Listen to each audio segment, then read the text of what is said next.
And good morning to you, Secretary McMahon. Thank you for being here today to discuss the President's budget for 2027, the request, and your priorities for the Department of Education. I'm pleased to be joined this morning, as always, by my friend and ranking member, Senator Baldwin. It is our fourth year atop the subcommittee together, and I think later on we will be joined by our full committee chairs, Senator Collins and the Vice Chair, Senator Murray. I know we're all eager to build upon the successful bipartisan work that we completed this last fiscal year and would love to see it continue through the year. Secretary McMahon, you are entering your second year at the helm of the Department of Education. Much like the last time we were all gathered in this room, we find ourselves at a crossroads. Do we stay the course with our education system as it is, hoping that more money and federal intervention will solve our problems? Or do we, as you have suggested, ask the difficult questions and consider innovative solutions that can actually turn the tide? Madam Secretary, I think we both believe that all Americans, from our earliest learners to our post-secondary students, should have the opportunity to access a high-quality education, and it is our responsibility to make that possible. But our nation's students are struggling. We know from last year's National Assessment of Educational Progress that students are still scoring below pre-pandemic levels on all tested grades and subjects. 35%, a full one-third of our nation's 8th graders are not reading at the NAEP basic level. This is a greater percentage than ever before. We must remain focused on improving outcomes for students. That means ensuring students can read at grade level, are prepared for colleges and career, and have opportunities to succeed in a rapidly changing environment. It's a time for the United States to stand on the global stage as a leader in education and reverse the troubling trends that we have seen for far too long. So where do we begin? Your leadership has shown that perhaps we need to start by turning to those who know our students best, our local schools, our local teachers, and their parents of the students. Federal education spending should be tailored to support states and policies that are responsive to the needs of each student. I'm pleased to see that your budget supports formula grant programs like Title I and IDEA that bring crucial investments to each of our states. These programs provide the much-needed flexibility for our local communities to meet individual needs for their students. Similarly, I'm pleased to see your budget maintains your support for charter schools program. West Virginia is fairly new to offering charter schools, yet we are already seeing exciting results in the expanded school choice opportunities for our public school students. I know that the Department's continuing investment in the charter school program will benefit many more students across the nation, much like we have seen in my state. I would also like to touch on post-secondary education. I'll note that before I began my professional career as a college counselor and advisor, and in this role I saw firsthand how education provides students with life-changing opportunities. So I was glad to see that your budget requests funding to address the Pell shortage and to maintain the Pell Grant Maximum Award. Pell is critical to help provide financial access to post-secondary education for our students in West Virginia and across the nation who need it the most. I'm also encouraged by the steps the Department has taken to return student loan borrowers to repayment and remind them of the responsibility that they take on when taking out a loan. However, after years of borrowers not being required to pay their loans by the prior administration, there is more work that needs to be done. Currently, more than 1 out of 4 student loan borrowers are delinquent or in default. I look forward to the work your department will do to clearly and efficiently correct the unprecedented confusion that our student loan borrowers have faced for years, and importantly, put borrowers back on a thoughtful track to repayment. As we move through the fiscal year 2027 appropriations process, I look forward to continued partnership with your department to find a responsible balance between our limited taxpayer resources and supporting the best opportunities for a high-quality education. I anticipate the road ahead will be challenging, as it always has been, but we must forge ahead together to deliver our students who are the future of our great nation. Thank you again for being here, and I look forward to your testimony, and I'll now turn to my ranking member, Senator Baldwin, for opening statement. Good morning, and thank you, Chair Capito. Secretary McMahon, thank you as well for being here today. Look, it's been deeply disheartening to see the focus of this administration when it comes to education issues facing our students and our families. Experts have been clear that the steady improvement in student achievement stopped roughly a decade ago, and it has been in decline since. This has been hardest on precisely the students federal law is intended to help. Secretary McMahon, instead of working collaboratively towards solutions to help our students and families, you've undertaken a politically motivated campaign to undermine the work of the Department of Education. This has been to the detriment of our students, and if allowed to continue, will have consequences long into the future. This includes the termination of $2 billion in grants in the middle of last school year, including grants to expand school-based mental health and special education staff in the state of Wisconsin, my home state. It includes illegally withholding more than $7 billion in formula grant funds, which states were forced to sue in order to access. It includes the abrupt end of $800 million in investments in education, research, and data that support the work of our states and schools. It includes the elimination of funding to address teacher shortages, international education, and eliminating funding for minority-serving institutions. It also includes the continued focus on illegally dismantling the entire Department of Education. None of this is about returning education to the states. The things you claim to have returned through waivers and flexibility, federal law already allowed.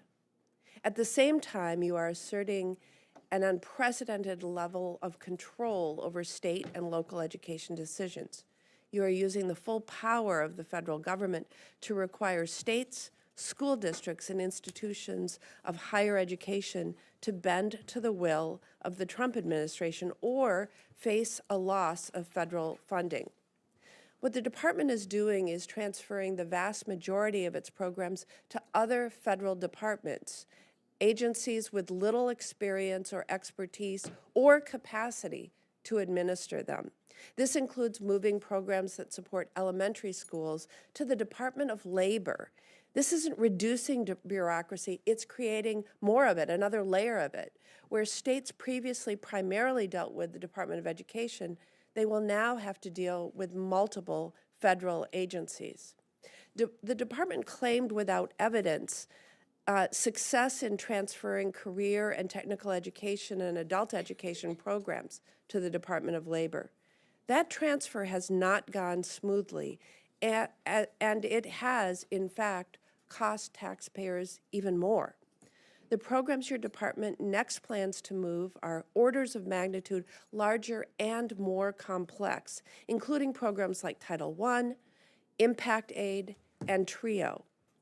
You are moving those programs at an unknown cost to the Department of Labor onto a grant system administered by yet another agency, the Department of Health and Human Services, a grant system that has experienced significant technical difficulties and issues last year that created delays for programs like Head Start and community health centers.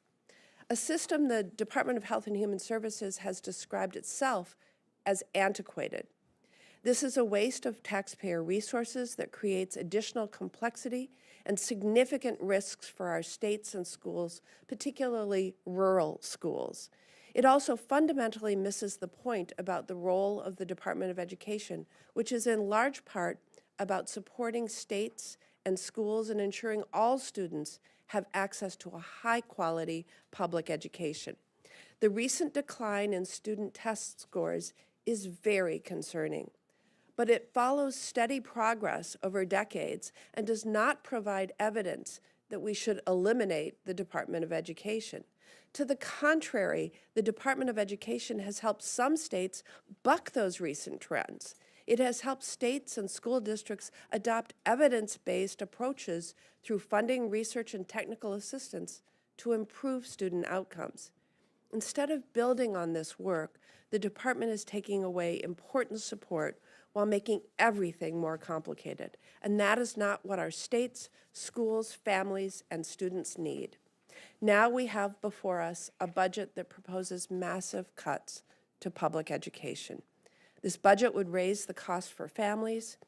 State and local taxpayers would have to make up for the $6 billion cut to programs supporting 50 million K-12 students served in our nation's public schools. And I will not support a proposal to cut funding to Wisconsin for public elementary and secondary education. Your budget request would also make higher education more expensive and harder to access for working families. While increased funding for the Pell Grant program is important, that just maintains current benefits. At the same time, the budget eliminates nearly every other program to help students pursue and afford higher education. Chair Capito, I appreciate the work we were able to do together on last year's budget with the support of Chair Collins and Vice Chair Murray. I'm committed to working with any member who is serious about developing a fiscal year 2027 appropriations bill that supports our schools and funds the Department of Education so it can do what the law requires for our students and families. Thank you. Thank you, Senator Baldwin. And now we'll turn to our witness. Our witness today is Linda McMahon, who is the Secretary of the Department of Education. Welcome, Madam Secretary, and we look forward to your opening statement.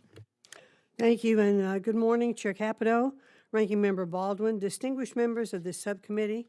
Thank you so much for having me today. Americans reelected President Trump with a clear mandate to sunset a 46-year-old, $3 trillion failed educational bureaucracy in D.C. and return authority to where it belongs, to parents, teachers, and local leaders. Amid record low test scores and record high numbers of students buried in debt, Americans want results. Today, I can confidently attest that we are delivering on the vision of educational renewal. For decades, many promised, but none have delivered. In the past year, I've traveled to over 30 states, seeing firsthand the successes and challenges our education systems face has reinforced my conviction that empowering local leaders and targeting federal dollars toward evidence-based programs are the force multipliers driving our educational renaissance. To that end, my department has carefully scrutinized every dollar of taxpayer investment to ensure that it supports clear pathways to success for our students and families. We've cut unproductive program funding and redirected those resources to revitalize literacy, invigorate workforce development, and support our most vulnerable students. We've conducted an honest assessment of our operational efficacy, shrunk our bloated bureaucracy, and to date have secured 10 partnerships with federal agencies well equipped to co-administer Department of Education programs. We've stopped burdening local leaders with one-size-fits-all mandates and are now empowering them to design solutions that best support their students. For example, we awarded Iowa the first ever returning education to the state's waiver, which frees millions of dollars in compliance costs. This allows Iowa to devote more resources to proven interventions, like those that led to their double-digit reading gains. And we continue to work closely with other states to help them realize their potential for innovation.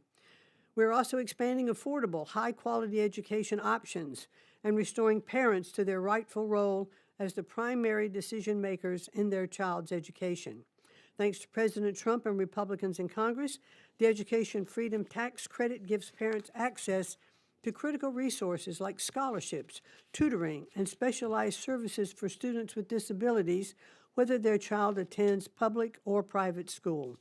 In K-12 and higher education alike, the Trump administration is restoring safety, fairness, and equal opportunity for our students. In this administration, we have secured 7 historic deals with universities to right the wrongs of their pervasive civil rights violations.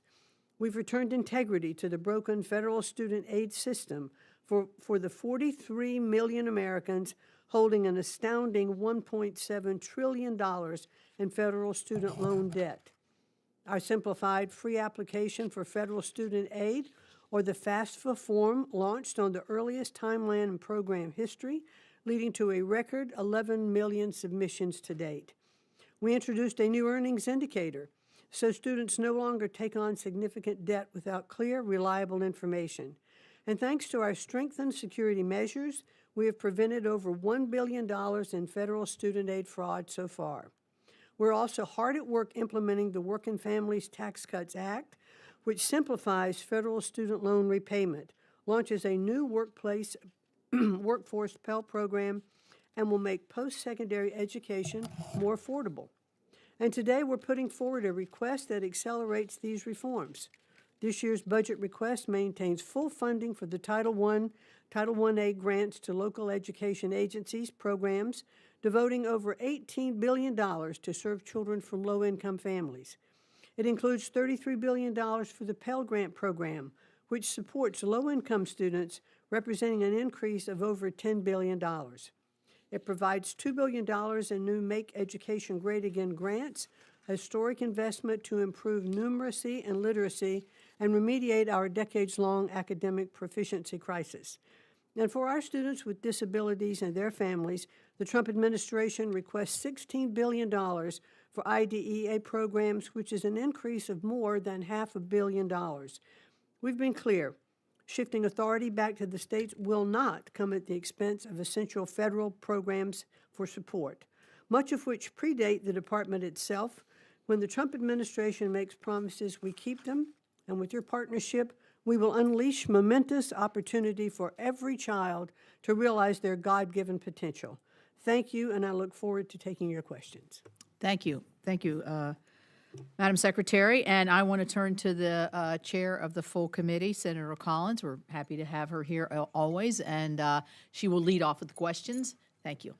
Thank you very much, Chair Capito. Welcome, Madam Secretary.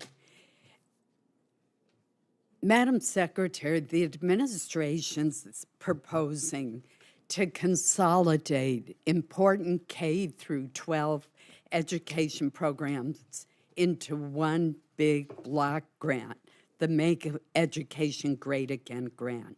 Many of these programs are extremely important to our students, including the Rural Education Achievement Program that I authored more than 2 decades ago to help rural school districts overcome the unique challenges that they face. For one, small rural schools don't have grant writers to apply for grants, and they lack those resources. REAP helps schools by giving them additional funding and flexibility. Eliminating REAP as a separate program puts schools in rural states at a real disadvantage. From my perspective, consolidating 18 programs funded previously at $6.5 billion into one grant program funded at only $2 billion will undermine the goals of helping our K through 12 schools. Protecting rural schools and rural communities has always been one of my top priorities. So it's critical that we evaluate the impact that the administration's proposal would have on rural schools. How would providing much less funding, going from $6.5 billion to $2 billion, and consolidating all of these programs help rural schools?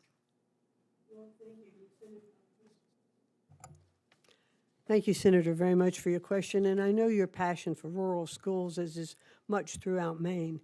One of the points that you made about a lot of rural schools don't have grant writers and can't bring in those resources that other states might have or other cities might have is part of the program of this consolidation, because there are a lot of states who never participated in any of the grant funding. Under this proposal, with consolidation, all states will participate in a formulaic distribution of this consolidated grant. While I acknowledge it is not as much money coming into a lot of the different programs, our assessment of many of these programs have been they have lost their efficacy, and they're really not returning giving the returns that we had hoped to see for our rural schools. So I really believe that in this consolidation effort, we have the opportunity for many more schools to take advantage of dollars and to be spent in the areas where they need them. Governors, local school boards, superintendents of these states can take a look at these dollars that are coming in. If they need to be spent more in rural areas, they can direct that funding to rural areas. If they have adequate school funds in their city or less rural areas, then they'll have the opportunity to take that money and put it where they need it. So the goal is to provide more dollars to be spent where governors and state superintendents and even parents participating in local school boards see the need for these dollars to be spent. Well, I hope we can work further on this. The Rural Education Achievement Program has been enormously successful, and I'm worried it's going to be lost in the consolidation. You and I have discussed many times my passion for the TRIO program, which has changed the lives of countless first-generation and low-income students in Maine and across the country. 3 of my own staff members are TRIO alums and likely would not have attended college without TRIO. So I want to go on record that I oppose the administration's proposal to once again eliminate a program that enjoys robust support and has made such a difference in the lives of children. I do want to ask you about a specific part of TRIO. Along with 11 of my colleagues, I've recently sent you a letter that expresses concerns about the recently published applications for the TRIO Talent Search and Educational Opportunity Centers grant competitions. The grant structure outlined in the applications reflects a dramatic shift in the mission, and it would redirect funds from the core purpose of the Talent Search and EOC programs. Now, I'm a very strong supporter of apprenticeship programs and other workforce training programs, but that's not what TRIO's designed for higher education. Ultimately, that leads to workforce improvements and opportunities, but it's designed to promote college awareness, preparation, and completion for low-income and first-generation students. So in my judgment, the partnership that the Department of Education has entered into with the Department of Labor negatively affects these competitions, and current grantees in my state, like the University of Maine and the University of Maine at Presque Isle, are going to be hurt by the change in focus. Why alter congressional intent for the Education Opportunity Centers and the Talent Search grant competitions? And my second related question is, were the new criteria written by the Department of Labor staff rather than the Department of Education? Well, in very limited time I have Sorry left, about that. the Department of Labor did not write this criteria. We have done, and I understand your passion for TRIO, and we have had many talks about this. I think what we are looking at the Department of Education is looking at TRIO differently, giving it some opportunity to be reformed, because under TRIO's own metrics, it has not achieved its own goals. And as we look at it across the country, we looked at, okay, how can TRIO then be reformed if, in fact, we could provide a different kind of opportunity for higher education? Would it necessarily have to be a college degree, or could there be students who would want to proceed after high school into apprenticeship programs or a skilled workforce? So this latest is kind of, if you will, experiment with TRIO to look at it to see if it has different results. I think in this bidding process, it was worth taking an opportunity of reform to show that there might be alternatives to higher education other than college, given that we do have a lack of our skilled workforce in the country. So I appreciate your commitment to TREE. I want you to know that we are spending about $2.1 million doing research for the programs to see how the efficacy of them can be improved. By their own admission and their own self-reported data, they're not meeting their own goals. Well, my time has expired, so we'll continue this discussion. Thank you. Thank you. Senator Baldwin. Thank you, Madam Chair. Secretary McMahon, it's a central tenet of yours that you are, quote, returning education to the states. So I would say ask what specifically have you returned to Wisconsin through your efforts to dismantle the Department of Education? Well, Senator, I've been touring states all around the country. I've been now to, I think, about 34 states. I have looked at micro schools, middle schools, high schools, private schools, public schools, religious schools. I've visited institutions of higher education. And what we are trying to do is to really evaluate what the need is for our education across the country and to provide, my legacy hopefully is going to be toolkits for different You've not returned anything to the states and local school districts that they didn't already have. They have been able to always seek waivers under federal law. They have always had primary authority over education decisions like hiring teachers and choosing curriculum. And they have always had the flexibility noted in your reminders. So how does requiring states and school districts to interact now with multiple federal agencies, the Department of Labor, indirectly the Department of Health and Human Services, Department of Education, instead of just one agency, how does any of that do anything to return education to the states? Well, first of all, let's look at the first interagency agreement that we've signed with the Department of Labor. We are co-administering that program with the Department of Labor. And so now the management of WIOA and Perkins grants, which typically would be 2 applications from the state, you can go to one place now. And it is the same people from the Department of Education that are at the Department of Labor. And I want to just emphasize this that. is important. This is important, if I may, because it is not going to various and sundry different agencies. It's dealing with the same people that you've known at the Department of Education that are located somewhere else. So and you as are the Department of sending- Education is a pass-through for funding, which you will continue to appropriate, then that will be absolutely I'm going to cut you off there. registered. You are sending Department of Education employees to work at other agencies to administer the same programs from different buildings. At best, this will prove nothing about what the Department of Education does. It's making everything more complicated for states and local school districts in the meantime. Secretary, you also abruptly terminated funding for schools in Wisconsin and other states during the middle of last school year, including funding for teacher training and student mental health programs. And you delayed funding for things like after-school programs just weeks before the start of the school year. There is simply nothing about this that is, quote, returning education to the states. Secretary McMahon, the Department of Labor provides employment and job training services, enforces our federal labor laws, and protects retirement and health care benefits of workers. Why are you sending programs that support elementary schools and elementary school students to the Department of Labor?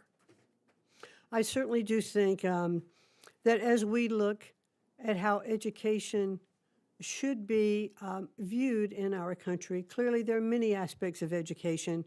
It's enrichment of minds, it's development of thought, but it is also to provide an opportunity for children, once they have finished their education, to enter into the workforce and have an opportunity. We're talking about elementary K through 12, and the grants that you're transferring to Department of Labor are much larger and much more complex than what the Department of Labor currently administers. Were you aware that the Department of Labor's Office of Inspector General has consistently found the Department of Labor is challenged in effectively managing its grant portfolio? Well, here's what I think, that we Were you definitely, aware of that?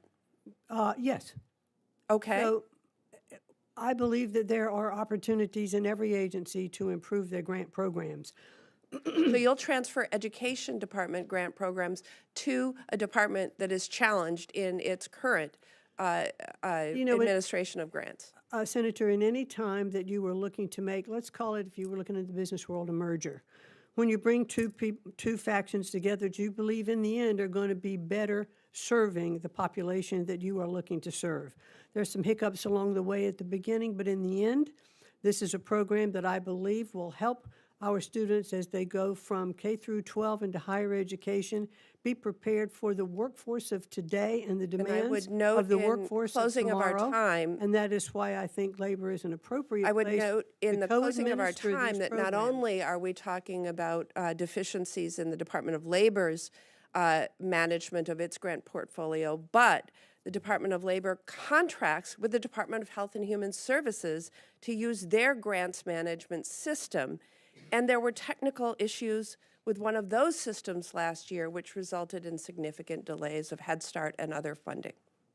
Well, I can tell you that our programs have gone out, our grant programs have gone out on time from labor.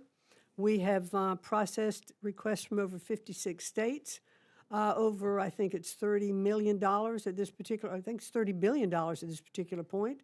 We've gotten those grants out on time, merging with the two systems. And actually, the Department of Labor has a more advanced system of grant dissemination than does the Department of Timeliness of Education. Department of Education grants is much in dispute, Madam Secretary. Well, we can stand to agree to disagree on that point. Thank you.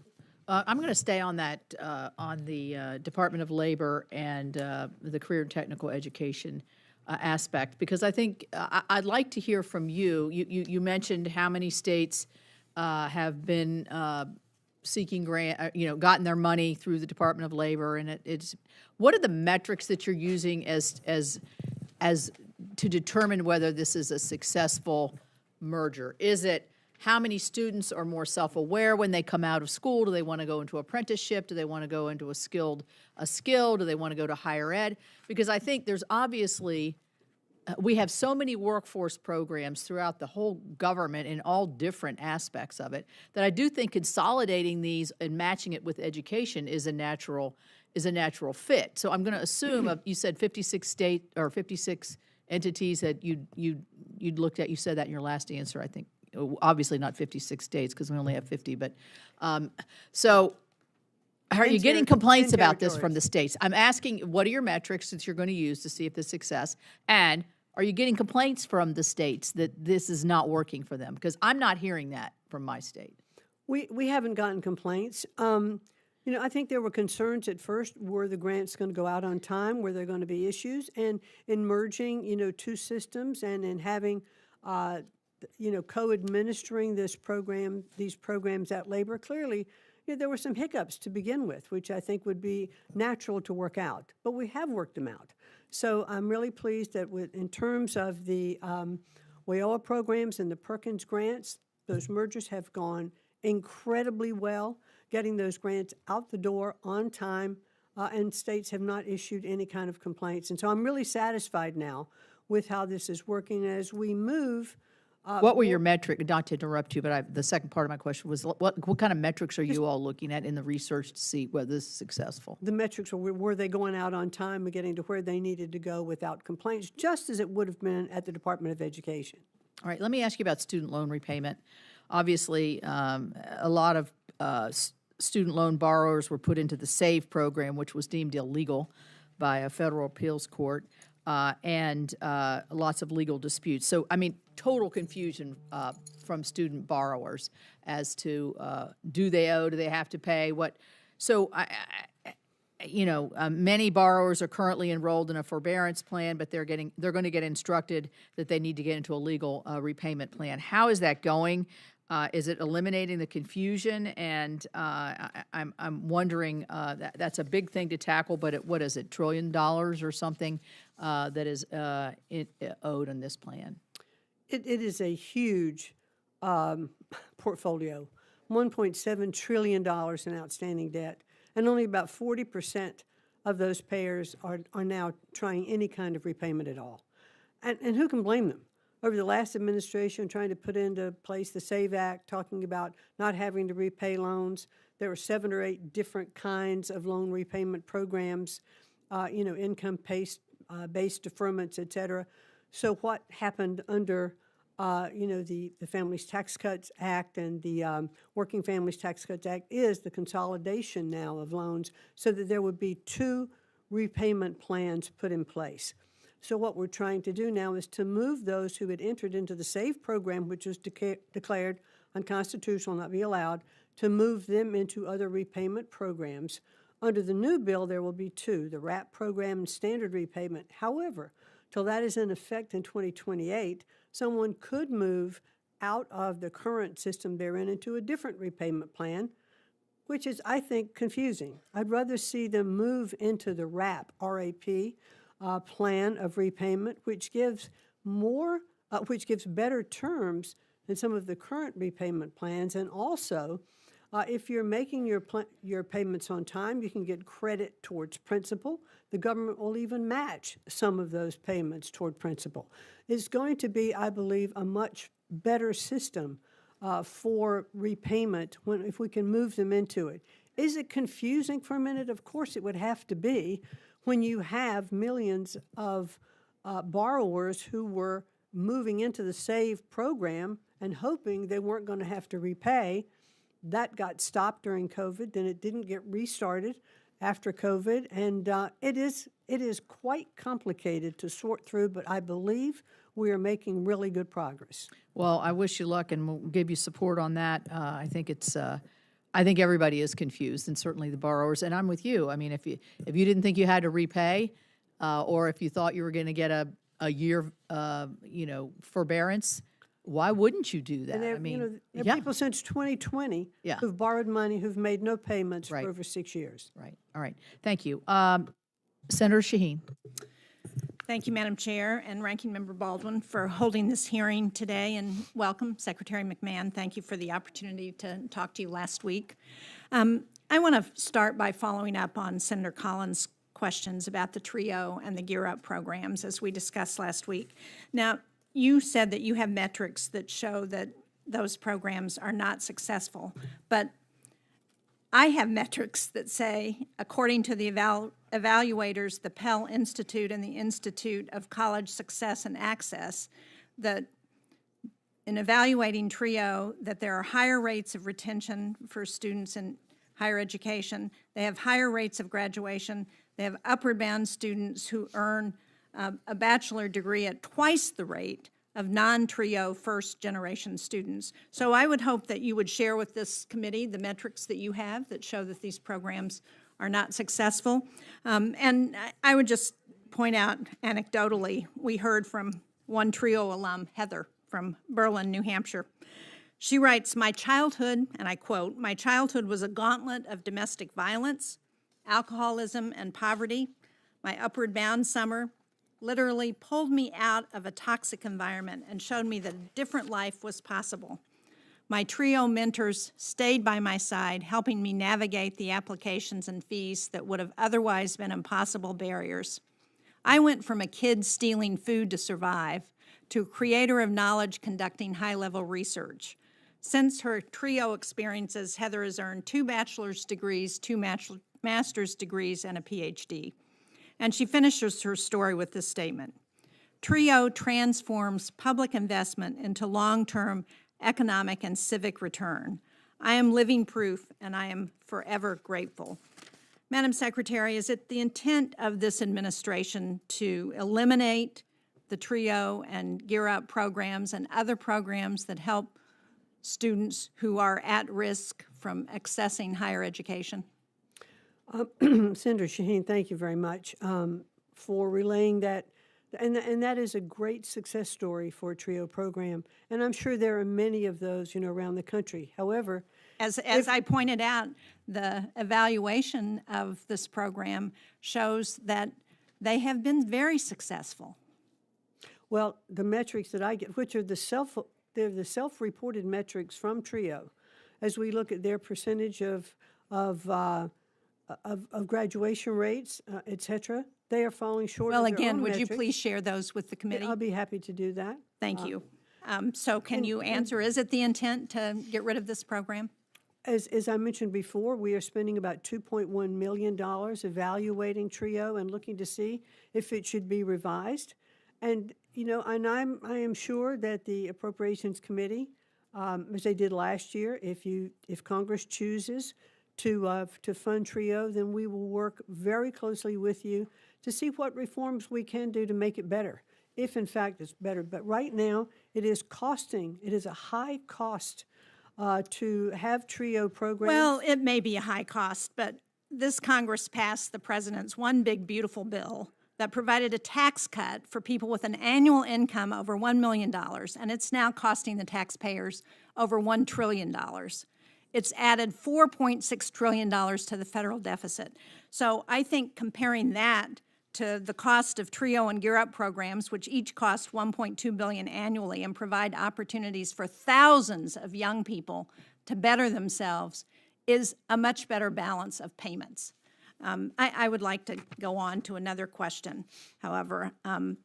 One of the topics, you talked about your effort to respond better to address challenges with various programs in the department.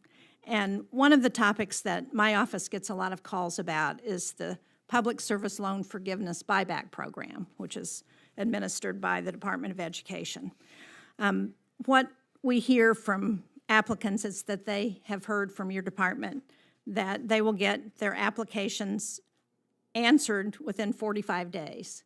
But my staff tells me that it's often 9 months to a year before my constituents get a substantive response. We currently have over 70 constituents waiting just in our office for answers about their applications. Nationally, there are over 88,000 applicants waiting to hear from the department, and that number has grown by 4,000 just since February. So can you talk about how you intend to deal with this backlog? And I understand that part of your plan is to have the Treasury Department take over these responsibilities, and yet the Treasury Department doesn't seem to have the personnel, resources, and expertise to administer the program. So how are you expecting to address that? Well, Treasury's really down the road for dealing with this, and we've been looking at this buyback program, which was established really under the prior administration with a lot of regulations involved, and it was not established by law. There is an 88,000 backlog, and it's very complex to verify the employment of all of the people that are writing in. It's tedious to do. We are addressing this backlog and want to make sure that we can have a long-term solution to fix it. I think a long-term solution would be great. I think this program has been however, been around longer than just the previous administration. Thank you, Madam Chair. Thank you. Senator Kennedy. Madam Secretary, first I want to make it clear that my remarks do not refer to my good friend Senator Shaheen. I want to start by saying one person's opinion. You are so cool, literally and figuratively. They call you names and you just ignore them. I also want to say from the record, I don't think we ought to mislead the American people. This isn't your budget. This budget was put together by OMB in the White House. Every White House does it, sends us a budget, we take a look at it. Some of it we adopt, most of it we ignore. So all this play acting for the cameras is just that, play acting.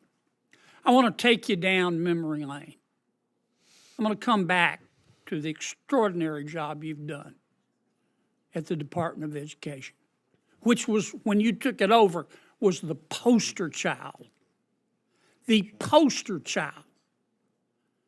for excess federal government, chock full of a bunch of woke race baiters whose job was to get in the way of our teachers and our teachers' age. But I want to take you down memory lane because you've done this despite all of the obstacles. Do you remember when my colleague, Senator Schumer, said the following? I'm going to quote. Americans don't want a radical, out-of-touch billionaire slashing funding for public schools. Linda McMahon is not qualified to lead America's public education, but that's why Trump nominated her. She's the perfect choice to burn our public education system to the ground, end quote. Remember that? I do. You remember when Congressman Mark Pocan, I could be mispronouncing his name, so I apologize, said, quote, Linda McMahon should stick to wrestling. You remember that? I actually don't remember that one. Boy, you can only be young Did once. pretty well with that, though. You can only be young once, but boy, you can always be immature, can't you? Do you remember when The Nation magazine, very, very democratic magazine, published an article entitled, Linda McMahon's only qualification as education secretary is a history of spreading hate? And this is what they said. Quote, she is 76 years old and wants her legacy to be turning the bigotry that made her so obscenely rich into public policy. She's a simpleton. My God. I want extra time, Madam Chair. Everybody else has gotten it. I have been so impressed with the work that you have done in lifting up elementary and secondary education and trying to whittle down that giant rogue beast that we call the Department of Education, the work you've done on school choice and returning authority back to the states and local government and fighting anti-Semitism and fighting for women's sports. In a couple of minutes, tell me about your accomplishments. I know you can't do it in 2 minutes. Well, thank you very much. And I'm glad I really don't remember a lot of those quotes. Oh, there's more. But They hit you with everything but a chair. It's disgusting. Well, I can tell you what I believe we've accomplished a lot. As I mentioned prior to visiting so many states and to see what kinds of education systems many of those states have, from classical education, from that I saw in Florida and other states, to states that have really accepted returning their reading programs to evidence-based phonics, and we've seen the response to that from many states who are looking now to take those same programs into numeracy to make sure that the math scores are coming up. When you walk into a department and you look across the country and the President of the United States has told you that he was embarrassed and ashamed by the state of education in our country, and not only across the country but in its place in the world, and he expects you to do something to make a difference in that, because what we've been doing is not working. The innovations that we have seen to bring the level of schools' reading and math programs up is innovations in the states. They don't come from the bureaucracy in Washington, D.C. So what I hope to do is to put together a toolkit to leave behind and to share with these states, this is what is working. These are some of the things that we have seen. The Mississippi Miracle. Mississippi was next to last, in reading. You know that very well, Senator. And they, through their own invention, it took about 10 years, but they didn't give up, and they kept doing it. And the steps that they took and made, Louisiana adopted, Florida adopted, Tennessee, other states. And so we have seen through the states' innovation and continued funding, which will continue to come through government programs, they have made a difference. And that's why states are the center of what's going to be successful for them, whether it is looking at their children, with disabilities. That is why in our budget proposal, we have asked for the largest increase, $500 million to go into IDEA funding, because there are more students who need these. So I think that we've made some incredibly significant accomplishments, and we've just begun. I've only been here just a little bit over a year, but we're on the road to continue to look at the states and what we need to help them with their funding to take on more of these programs. And those programs that are federal will stay in the federal government. Title A stays in the federal government. IDA stays in the federal government to make that funding, but to send it, directly to the states. So I'm pleased with where we've come so far, but we clearly have a lot of work yet to do. Thank you for the opportunity. Thank you for your service. Thank you. Senator Merkley. Thank you very much, Madam Chair, and thank you, Madam Secretary. A year ago, when you gave testimony about the TRIO program not working, I asked you if you had read the department's own studies on it. You told me you had not. Have you now read those studies? I'm sorry, sir, which program? The TRIO programs. The TRIO program. I have read many of the studies which were self-reported by TRIO. Great. Well, I'm glad you have. Because there is no audit capability that we have. Well, thank you, because the department's own studies show an extraordinary record of success.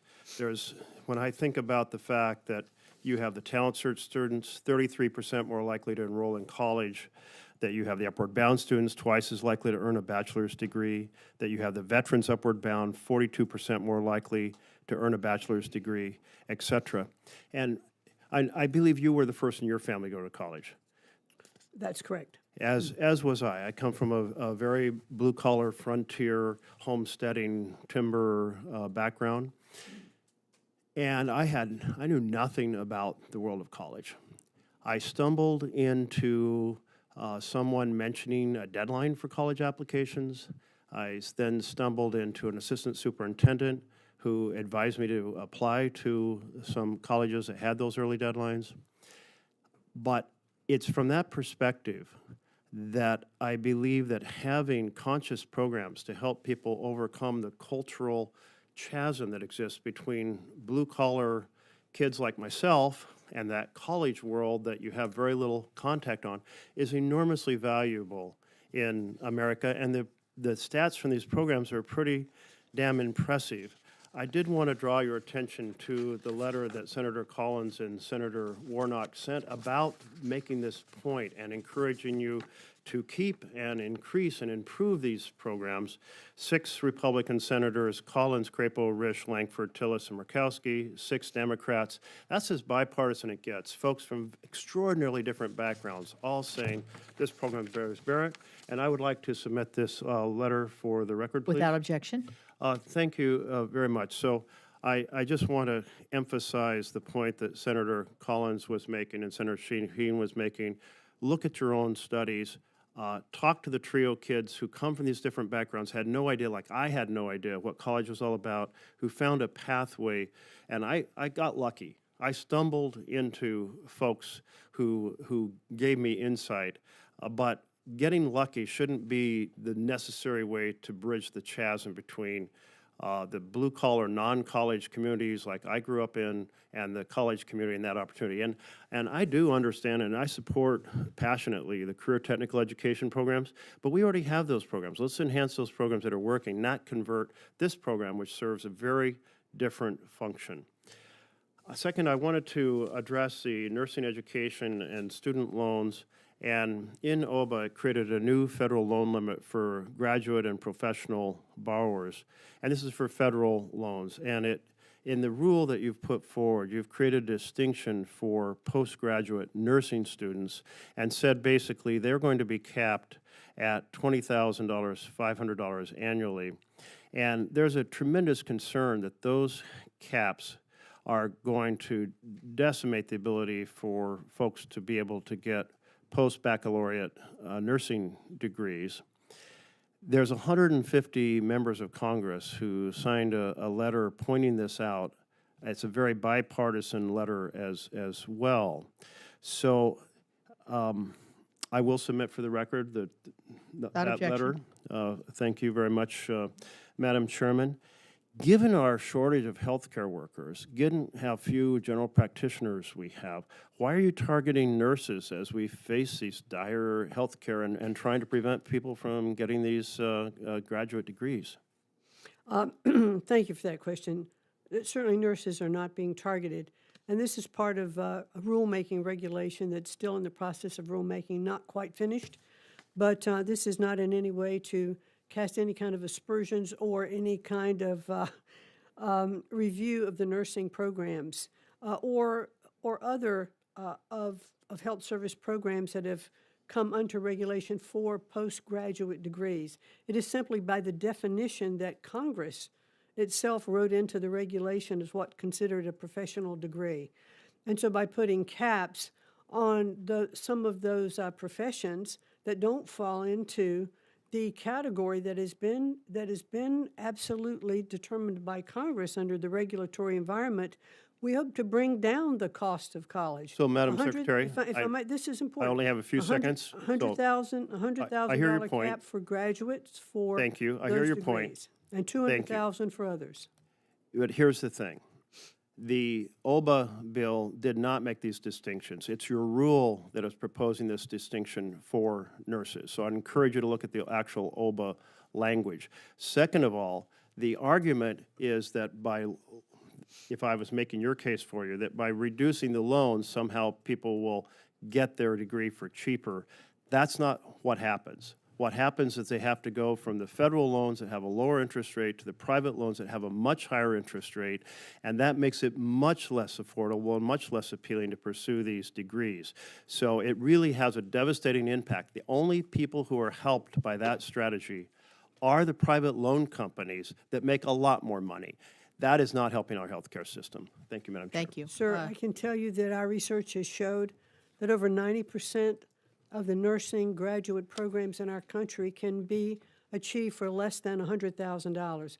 $100,000 under this bill is the cap for the graduate program as it is defined by Congress. And so therefore, one of the goals, hopefully, is to help colleges see these incredible costs of colleges, that 10% that's not doing it, and help bring college costs down.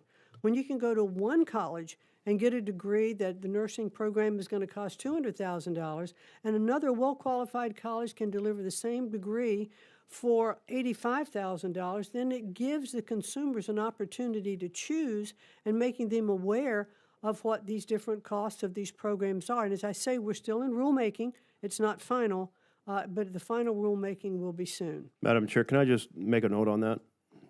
So there's also a semester limit. These nursing graduate programs are 3 semesters, so it becomes the annual limit is that you might be thinking applies to 2 semesters. It covers 3 semesters. That annual limit, virtually no nursing programs in the private sector apart from the public programs meets that. Actually, so I think your analysis is completely wrong. This is completely damaging, and I encourage you to take a look before you do the final rule. Thank you. Thank you so much for being here. We appreciate all of your hard work. Yeah. I do want to associate myself with those that are in support of TRIO. The TRIO programs in Arkansas have been a game changer in helping low-income and first-generation students not only access higher education, but also succeed once they are there. I appreciate the conversations that we've had regarding and surrounding and strengthening TRIO, and I hope that we can continue to collaborate to ensure these programs continue to effectively serve students who need them most. I also want to thank you for being in Little Rock and doing a roundtable. That was very much appreciated, and I think that everyone really enjoyed it. Across the country, too many students are not proficient in reading and math. Arkansas has made a strong commitment to the science of reading to ensure students are reading on grade level by 3rd grade, and we appreciate the department's recognition of that work. Can you outline how the department's plans to support states implementing evidence-based literacy strategies, particularly in rural communities, and help drive a return to fundamentals that improve student outcomes? Well, sir, as you know, the Department of Education really does not control curriculum in different states, but what our support is as part of the $2 billion block grant that we have talked about under our budget proposal we are asking and requiring that 25% of that grant for the states who receive that money be reserved for literacy education, another 25% for numeracy, encouraging them to adopt their programs and to be able to do the research. So I think that that is showing the department's focus on making sure that these programs can be looked at and developed, because there's so much science now that has proved the success and efficacy of these programs. Many states are adopting them, putting them into place. You know, governors are competitive, and superintendents of schools are competitive. They don't want other states to succeed and get ahead of them, especially with programs that are working. And how can they be incorporated into their states, and how can they can have their teachers participate in programs to learn how to teach these new systems. And I have now, in my opportunity of visiting schools, I have been in schools where teachers are actually, again, teaching phonetic sounding of words, and so that students can decode these words and are really learning to read faster. Many of them reading now proficiently at end of first grade and not waiting till third grade to be proficient. So we know the system works. We want to encourage states to adopt these. We want to help through the grant process, and with these caveats of reserving these amounts of money, emphasize the importance of states accepting these programs. Very good. We frequently hear from advocacy groups representing vulnerable populations like students with disability and low-income students. I want to give you the opportunity to share with everyone how your budget proposal prioritizes and protects those students. The students from low income? Yes, low income. Well, Title A funding. Disabilities. Yeah, well, and let's look at Title A funding first. That's unchanged in our budget proposal. It's level funded, so that folks can, understand that we're not in any way impacting that or asking for any kind of reduction.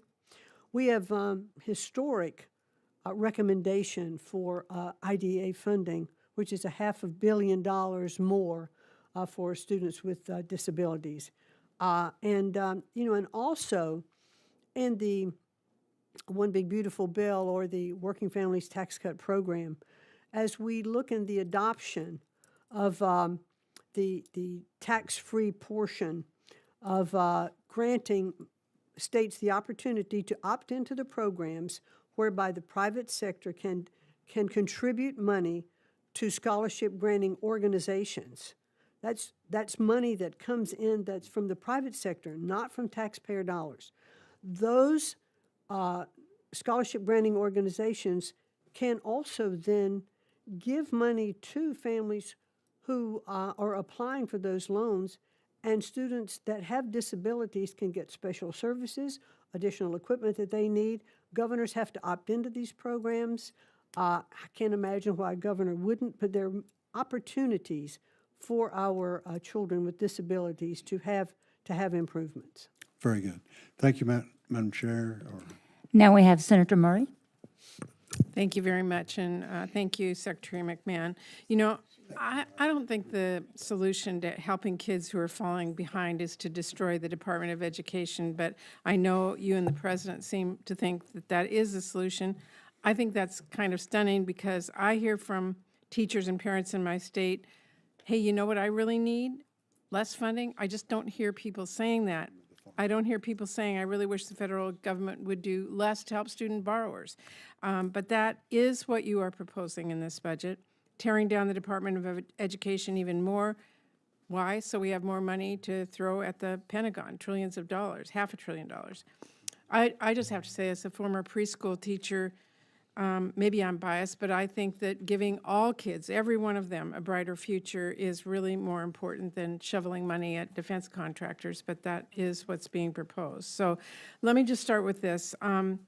Look, I am really concerned you're not listening to parents of children with disabilities and their profound objections to moving IDEA and Rehabilitation Act programs out of the Department of Education. I've gotten a petition from thousands of parents, educators, advocates, who are concerned that that will really undermine 50 years of progress in making sure the rights of children and students with disabilities are met.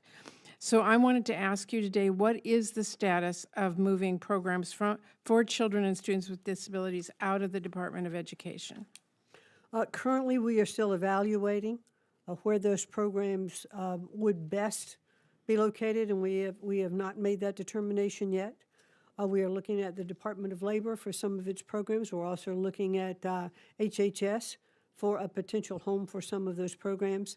I can assure you that the intent of this administration is not to put these students at risk in any way whatsoever. I've not received thousands of applications as you have, but I have met with parent groups all over the country who have children with disabilities. We have talked about what they need, and I have said to each of them, who is better position to know what your children need than you, working with them, and then working with your local school boards And your that is, superintendents and your Madam Secretary, teachers. that is exactly why these parents and advocates are spitting mad, because what they want to make sure is that their child with disability has an education. And moving it out of the Department of Education is not only undermining that, but it's a direct message to them that their health is more important than their education. Their parents are taking care of their health. They know how important that is. But they want their kids to get a good education, and that's why I am hearing from so many parents. So I am deeply concerned that your answer sounds like you're still moving ahead. Just let's make it clear that will break the law, and it will make it a lot harder for these students with disabilities to get the education, and the understanding that their country will stand behind them with that. Well, I just have to object to your framing of this. First of all, it's not against the law. And secondly, these parents need to understand that regardless of which department these programs are located, they will still get the same treatment, are you under the the same Department of funding. Education, which says your education is the priority? That's their concern. But let me move on, because I have several other questions and my time's limited. Let me ask you, a little over a year ago, you made the decision to eliminate more than half the staff in the Office of Civil Rights and close half of the regional field offices. Now, you have testified repeatedly that students won't even notice your efforts to abolish the department, but I'd like to hear you tell that to the students and parents who have yet to hear anything about their case, let alone have it be fully investigated and resolved. Because you know, in President Trump's first year of his first term, OCR resolved about 60 sexual harassment cases and 15 sexual assault cases. Can you tell me how many of these cases were resolved in the first year of this term? Well, I can tell you what we're doing with our OCR program. We are definitely moving forward. We inherited. No, I asked how many. We inherited about 19,000 backlog of cases from the Biden administration. How many of those were resolved last year? And so what we have done, and I have hired into the Department of Education, Kim Rishi, who was the director I had of a that quick question, department. and I have more questions, so I want you to answer the question I asked is, how many of those cases were resolved last year, in the first year? We are moving to resolve as many cases as we can, but we are bringing back many of those lawyers which were part of that RIF. And there was a time when we were not processing cases as quickly as we should. Well, but we are now focused on doing that and moving forward with the expertise for the of record, the the woman. answer to my question is 0. We are moving forward to resolve those cases today. Okay, well, as of this morning, 1% of all cases last year were resolved. 78% fewer cases were resolved than the year before. And really, we have to understand that what that means is kids are being denied equal access to education they are entitled to under law, are now also being denied the justice they serve. And that is really wrong. So you said you were hiring people back. I want to see what those numbers are. I want to see what cases are being resolved, because I think it's really our responsibility to make sure those kids get the education they've promised. Yeah, I'd be anxious to share those with you, because well, right now it's what 0. we're putting in place is to move forward. Okay, well, And so we'll be happy to share that with you as we happy get to those hear cases that, resolved. but just telling this committee that it's going to happen someday, to me, is not making sure those kids get it. Well, I've hired the person and brought them back who made all of those things work in the first Trump administration, left office with 4,500 backloaded cases, inherited again 19,000 from the Biden administration, and has a full-on attack now to resolve those cases. And we are moving forward to make sure just that for the gets record, handled. we expect to see progress. So do I. Okay, I'm glad to hear that. Also, you have decided to move the Title I program and important parent and family engagement requirements to the Department of Labor. You've decided that agency, which by the way has no experience making sure families of K-12 students can meaningfully participate in their child's education, to take over. Meanwhile, you are moving other parent and family engagement programming to HHS. So just for everyone to understand, now if you are a superintendent looking for resources to help get parents more involved in their kids' education, you have to contact at least 3 different federal agencies to get an answer. So how does that split help parents get involved in their kids' schools? How does that create efficiency? Well, what we want to do is to make sure that kids have the same access that they need. These parents, let me just back up for 1 second, and I'll just take a minute to do this. The implication is that we just pick up a program out of the department, stick it in another department, but that's not how it works. The people who are managing the functions in the Department of Education are being detailed to the other departments so that the contacts that these parents have had, the numbers, the emails that they have to reach out to are the same. They're just located in a different agency. Okay, So this is not... But it this is clear right now you have to contact 3 different agencies, and for the No, it record, is not clear. That is incorrect. No, it is correct. It and is not. It's not I beg to efficient and it's not disagree. smart. Well, we have a disagreement. Yes, and we I'm will happy have to agree to disagree on that because you're incorrect. Okay, well, my time is up, but I just think that students in our country absolutely are being hurt by the actions that we're seeing right now, and the budget that is in front of us makes it even worse. We've got to make sure that we are training our teachers and providing our students access, and this budget, I really believe, leaves kids behind. So we have a lot of work in our Appropriations Committee to make sure we meet the demands of families, and I will work with this committee to make sure we do that. Thank you. And I'd just like to have one more response, and that is, we've been doing the same thing since 1980, since this department was developed. Our scores have gone down. Our kids haven't improved. We've had some good programs in place that we want to continue. We want to evaluate them. We want to make sure that those programs can continue and be enhanced. But I have to tell you, we have failed these generations of our children who cannot read and write. And Well, it's just a Madam travesty Secretary, you and I that just is have a in place. difference of opinion on how to make clear that we're working towards that goal. And having worked on many budgets and many authorization programs to continue our work to do that, I don't think dismantling the Department of Education is the right goal. Thank you very much. I return my time. Senator Husted. Thank you. Thank you, Secretary McMahon, for being here. I have spent pretty much the majority of my adult life working on education and workforce policy, and have visited untold numbers of schools in my life, some of them doing amazing work and some of them who really struggle. And I will tell you that from my experience, most of all of the funding that gets spent in education and workforce is state and local money. Federal government contributes very little to that overall cause. And when we found that federal government programs actually helped us, it was a surprise. And I would argue that in this changing time of education, with AI and other things that are going to happen in terms of how we educate students and what they need to learn, that maximum flexibility is very important. And I know that that is your goal, and I believe that educators at the state and local level will ultimately appreciate that.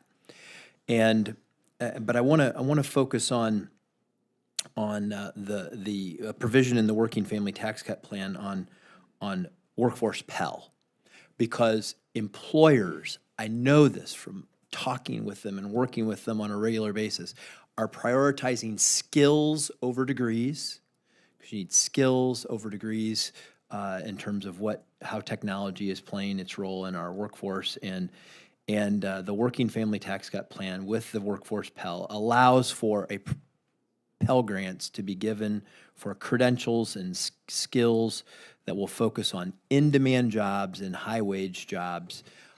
And what I want to know is, because I keep hearing, well, is there going to be enough money in the Pell program to fund all of that? Can you provide some reassurance on that there will be enough money in the Pell program to fund the new workforce Pell plus the other things that people are asking for? Well, that's exactly what we've proposed in our budget, this shortfall of $10.5 billion. We are, and in the budget proposal is to fund, that shortfall and to make sure that there is the money for workforce Pell continuing, so that the maximum amount the $7,395 can continue to go to those recipients, not only in the balance, of this year, but also into 27-28 year. So we want to make sure that program can continue. It is so vital and so important to so many. And I can tell you that our community colleges are very excited about this, and our local workforce boards are excited about it, because it's the idea that we can target some of these Pell monies to the students who need it, can earn a credential and go to work, because they don't have time to maybe spend 2 or 4 years. They need a job, and this will help them get the skills to get a job, help contribute to the local economy. I'm really glad to hear that you believe we'll have the resources in this budget to fund that. But I also know this, that when you set up a new stream of funding, there's going to be somebody out there who's going to figure out how to scam it.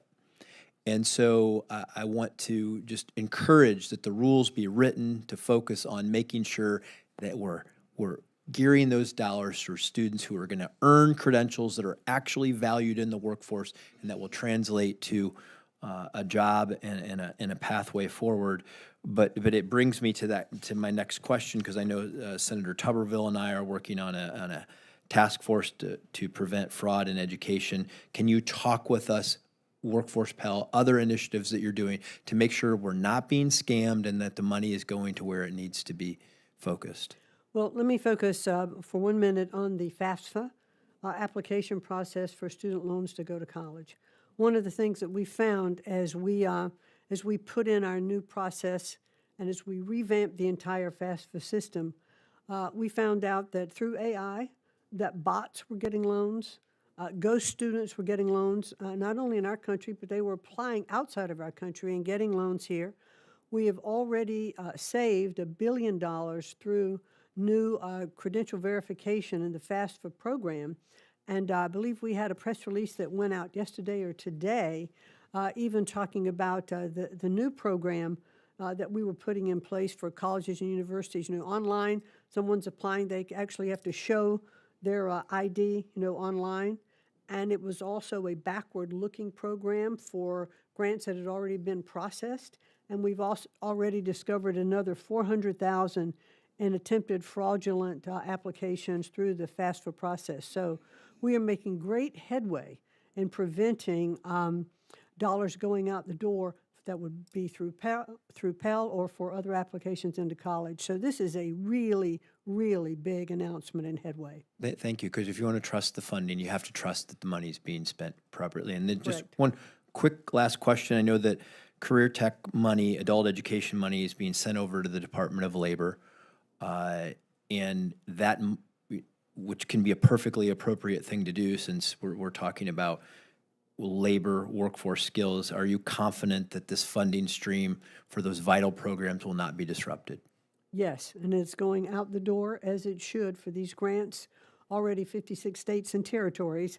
I noticed when Chairman Capito said, well, we only have 50 states, but it's territories as well who are getting the money. Great, thank you. Senator Murphy? Thank you very much, Madam Chair. Good to see you, Secretary McMahon. I want to just tell you a quick story so you can understand why Senator Murray and many of us on this committee care deeply about what you have been doing to try to destroy the Office of Civil Rights. Amy Cupp is a parent in Indiana. She was very alarmed when her daughter came home one day with severe bruising on her hands and arms. Her daughter has severe autism, a group of different disabilities. What she came to find out is that the school that her daughter was at had been restraining and secluding her daughter. In fact, her daughter spent 23 hours over 29 different times in what the school referred to as the blue room, a padded room in which this girl was thrown in by herself, spent 23 hours in the first just few months of her 6th grade year. This family got no resolution from the school district, and so they went to the Office of Civil Rights. Their case was proceeding until you were sworn in. And when you were sworn in, their case ended. They were given a notice that the Chicago field office was shut down and that there would be no further processing of their case. They went to court along with many other families. And I heard you say to Senator Murray that things are getting better at OCR and that you are now processing cases again. But my understanding is you're doing that not out of your own volition, but because the parents sued you and the court found that you were in gross violation of the law, having fired half the attorneys at the office, having closed down all these field offices that parents rely on. So what was going on in 2025? I mean, why did you decide to shut down these field offices, to illegally fire half the attorneys? I hear you and want to believe you that things are going to get better, but obviously you spent an entire year trying to eliminate the functions of this office. And I'll give you a numerical example. In Connecticut, your home state, when you came into office, there were 127 pending claims at OCR. Half of them were kids with disabilities who were relying on you to help them. Do you know how many cases got resolved positively for families in Connecticut in 2025? 0. Not a single child got a positive resolution, got help from the Department of Education having filed a disability claim in 2025. That is unacceptable. So I guess tell me why you did that. And am I wrong that the only reason that you're restarting anything at OCR is because the court is telling you you have to do it? Oh, you're clearly wrong about that, Senator. We definitely did not shut down the Department of Civil Rights at the Department of Education before I got there, and then the RIF happened, I think, a week after I was sworn in. Yep. But the process had been in place to reduce greatly the Department of Education, the number of people there under very stringent budgetary requirements that we were given. And so this was part of a RIF that happened, but we were in the process of looking at how to make sure that our Office of Civil Rights was in fact going to be able to handle cases, trying to make sure that we could get as many of them handled as possible. And so that is why Kim Ritchie was brought back. Part of the reason that she was brought back, I hired her, I found her, because she had been the most effective person in the prior Trump administration in the Bush. But it's important that But you did bring the back but I mean, you're people to saying you were trying to figure out how to better resolve cases. You resolved not a single case in Connecticut in 2025. I mean, how do you defend that? Not a single child in Connecticut got a positive resolution from the Department of Education for their discrimination claims. 70 of them had disability claims. How do you defend that? Well, it is very difficult when I'm trying to address those particular issues, except to know that those things were happening, and we are looking forward to make sure that they stop happening. But you fired half the department. But that is hindsight. What we are doing now What does that mean? Is that you know perfectly well what it is. We've brought people on board to handle these cases because I believe that they should be handled. We should be dismissing these cases. We should be finding resolutions to them. And so those attorneys are being brought back. They were How many of them have been brought back? all of the ones that were fired who didn't take early retirement, they came back, and we are, in this budget, have more money to hire more lawyers. No, And this so- budget proposes a 35% reduction to the Office of Civil Rights, and so that's my final question. No, but it is a budget of increasing dollars for civil rights, and we are hiring more lawyers. No, it's not. This office, this budget has a 35% proposed reduction for the Office of Civil Rights. Well, we are moving forward to make sure that Oh, wait, we that's rapid true, right? resolution, expanded mediations, and multi-regional teams. Well, but let's focused just get across the let's country. just agree to the facts, right? You will agree that this budget you're proposing to reduce funding for the department by 35%. No, I'm not agreeing to that. But Here's what I'm saying. We are bringing back lawyers. We are hiring new lawyers to address this backload with the person who has been so successful before in getting this done. When she left office, there was a 4,500 backlog, and now from the Biden administration, there's 19,000 more. And so we are addressing them for rapid mediation, expanded resolution, and multi-regional teams that we've now put back in place. So addressing the issues that happened in the past. I mean, it's like black is white. It's a 35% cut you're proposing. We're inadequate. But going forward, I'm going to call us down. Did you want to make one last comment, Senator? Okay. Senator Britt. Thank you, Madam Chairman.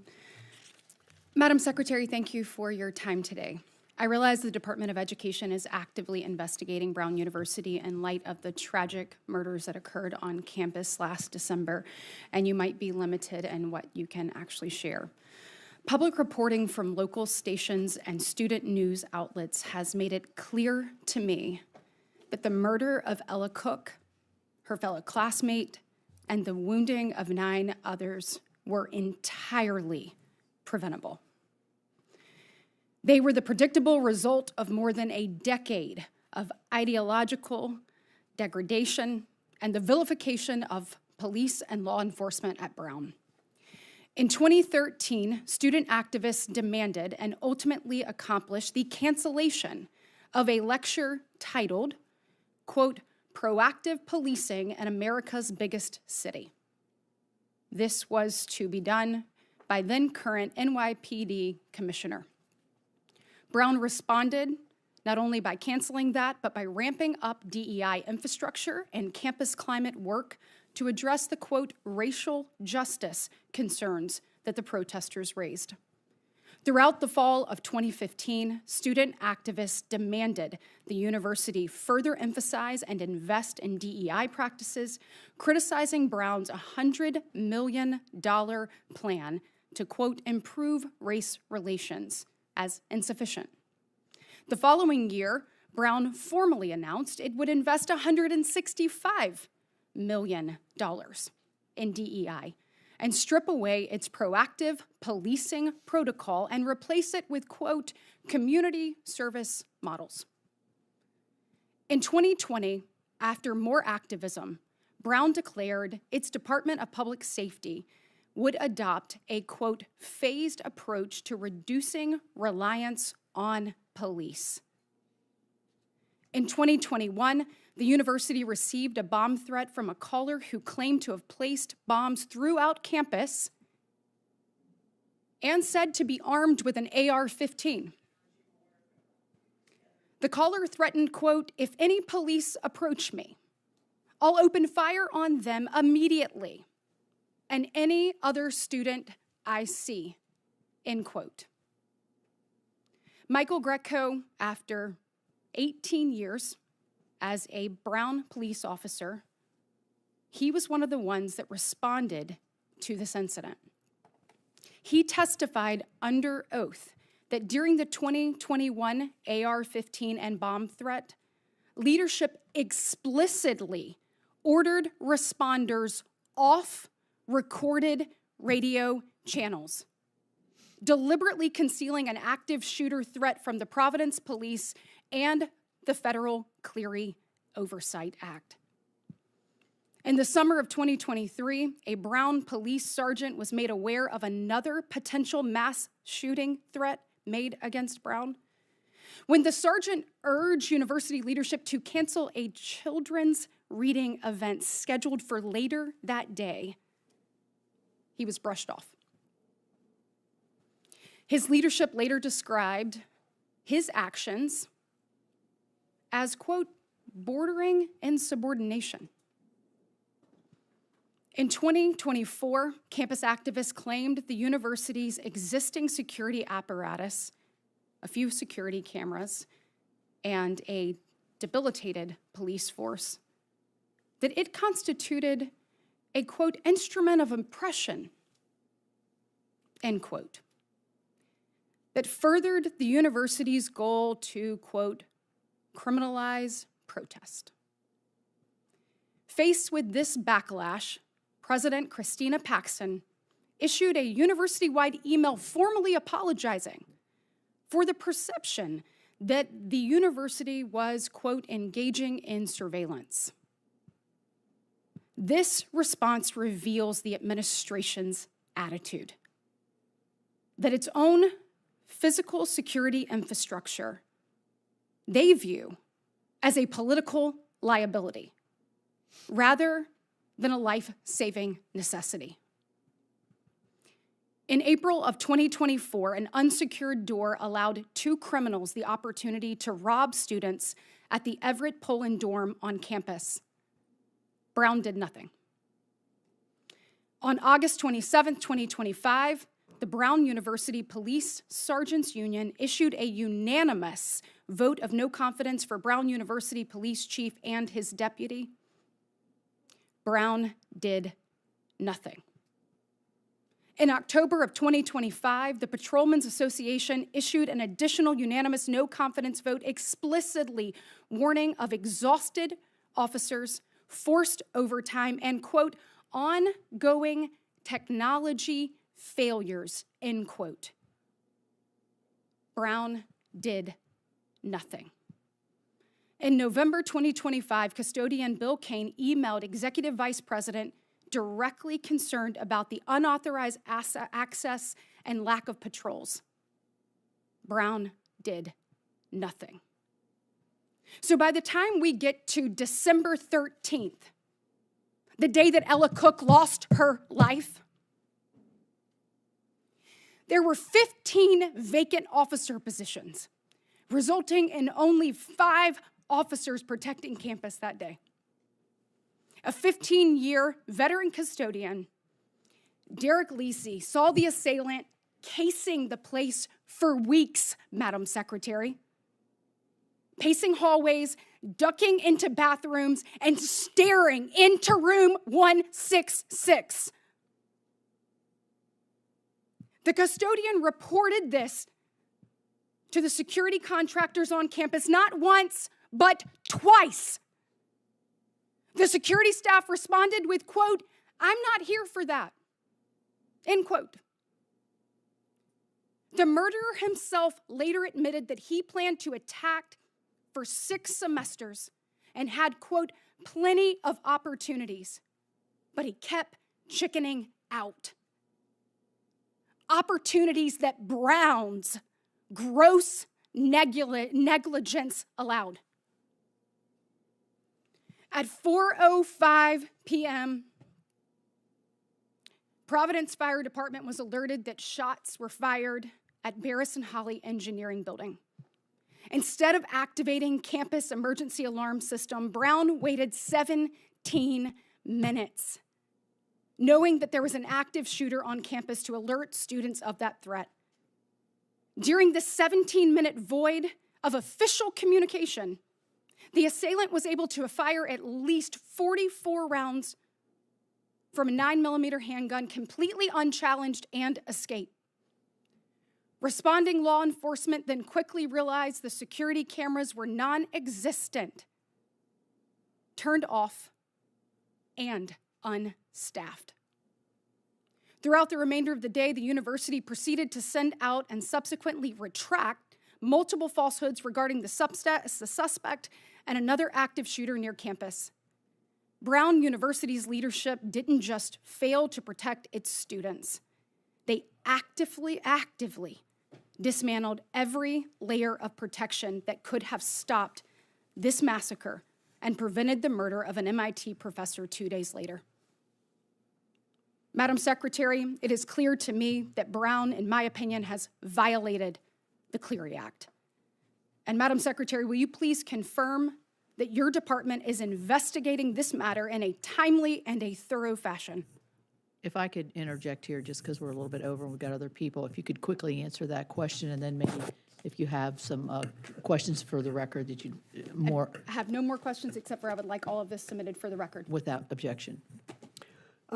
That's a chilling account. And Senator, we are aware of a lot of these allegations with Brown, and we are actively conducting a Clery Act investigation into Brown. Thank you.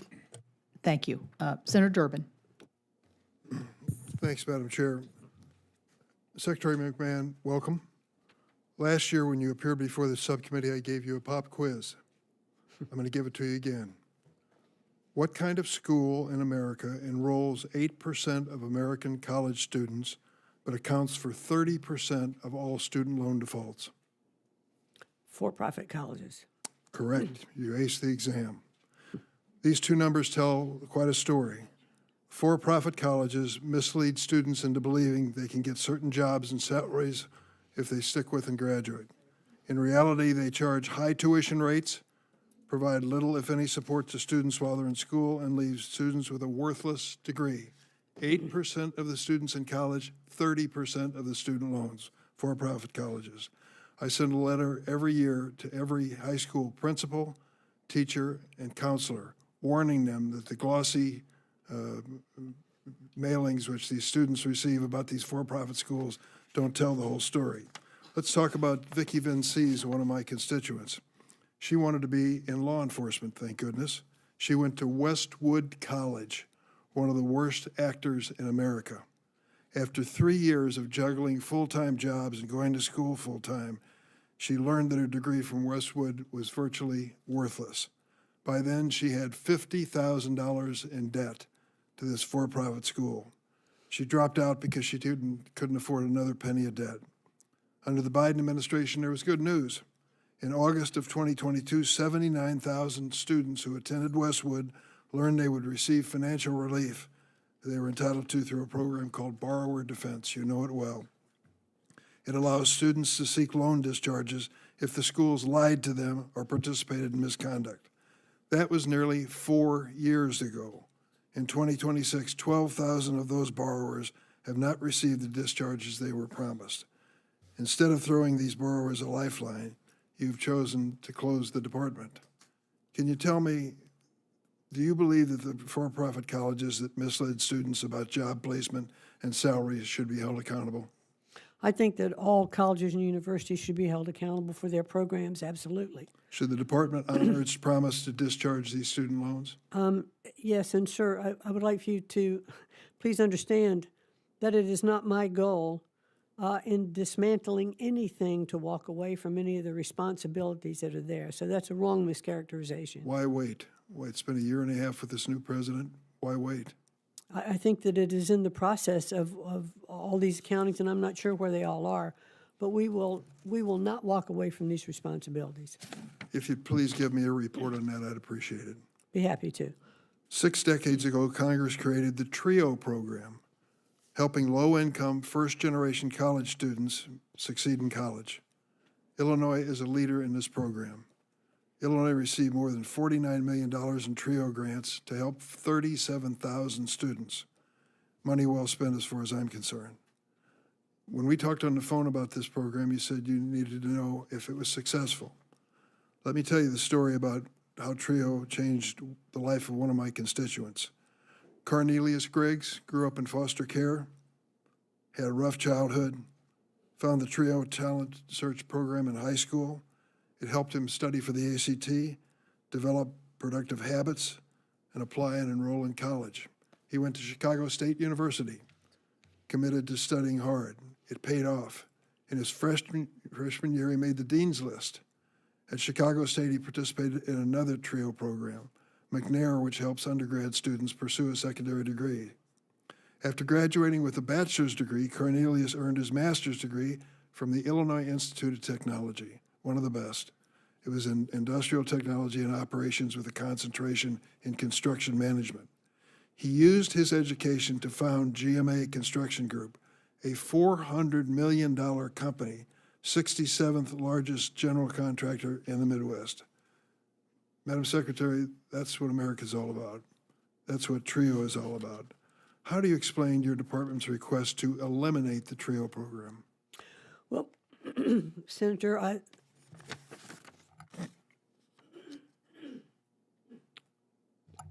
excuse me, allergy season is playing havoc with me this morning. We've discussed TRIO quite a bit this morning. You weren't in the room, and so let me repeat some of the things that I've said. I think there are many instances where the TRIO program has been very beneficial, and there are a lot of stories, just like the ones that you recount. As we look across the country and how to spend these dollars and how to have similar results by maybe not necessarily focusing students towards college degrees, maybe there's another way for them to have their path to success. So currently, 2 of the TRIO tranches are being rebid to take a look at what might happen if these students might be focused towards apprenticeships or other programs. I'm not trying to take away anything from our colleges and universities. I do believe that there are many aspects of student lives that they want to go to college and have the full college experience. But I do think that we have perhaps need to think in our country about the full educational process that we have here, and that college is not the only solution for everyone, that there should be other opportunities through our apprenticeship programs that are balanced by both the private and public sector. I think there are a lot of TRIO programs that are being beneficial.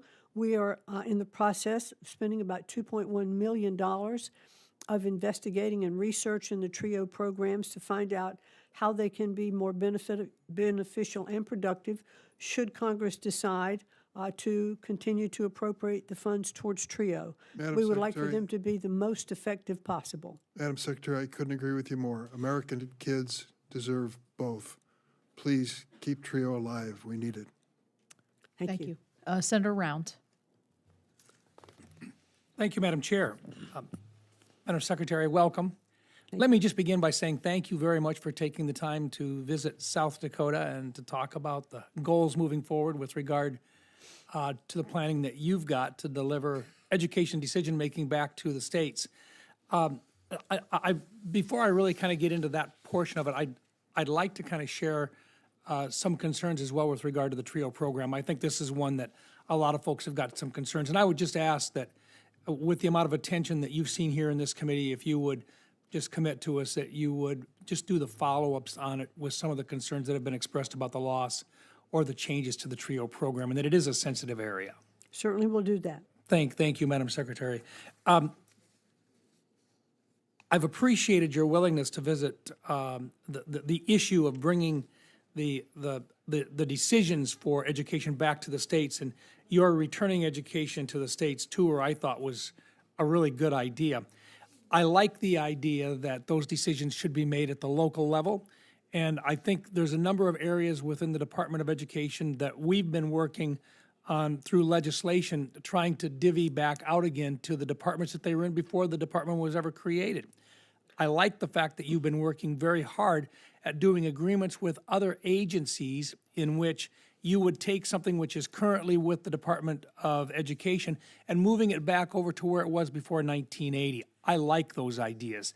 We've introduced legislation that would do something similar and work our way back through, providing more block grant opportunities to the states with money, but then looking at specific areas such as impact aid and IDEA and so forth, not block granting those things, but keeping those areas together in an office and the money with it. So I appreciate the way that you've focused on this.